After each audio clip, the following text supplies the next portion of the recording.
আসসালামু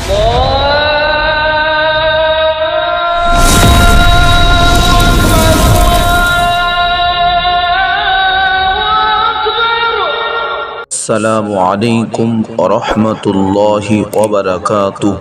চতুর্থ প্রশ্ন, বিশেষ মাস বা দিন তারিখে বিবাহকে অমঙ্গল জানা শরীয়তে কতটা বৈধ? এর উত্তরে আমি বলবো, সাধারণ লোক বলে থাকে মুহররম মাসে বিবাহ দিতে নেই, কেননা মুহররম মাসে ইমাম হুসাইন রাদিয়াল্লাহু তাআলা আনহু শহীদ হওয়ার কারণে শোক পালনের মাস। এরূপ ধারণা ঠিক নয়, এটা ইসলামী নীতির পরিপন্থী। কারণ রাসূলুল্লাহ সাল্লাল্লাহু আলাইহি ওয়াসাল্লাম বলেছেন, যে আল্লাহ এবং আখিরাতের উপর ঈমান রাখে তার জন্য জায়েজ নয় 3 দিনের অধিক শোক পালন করা। কেবলমাত্র স্বামীর জন্য স্ত্রীকে 4 মাস 10 দিন শোক পালন করতে হয়।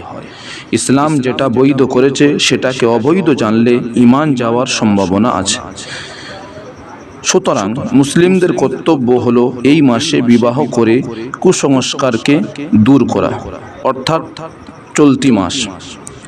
এ প্রথাকে দূর করার জন্য নবী পাক সাল্লাল্লাহু আলাইহি ওয়াসাল্লাম আয়েশা রাদিয়াল্লাহু তাআলা আনহার বিবাহ শাওয়াল মাসে করেছেন। এটি বুখারী শরীফ 2য় খণ্ড 803 নম্বর পৃষ্ঠা এবং মুসলিম শরীফ 1ম খণ্ড 486 নম্বর পৃষ্ঠার মধ্যে উল্লেখিত আছে।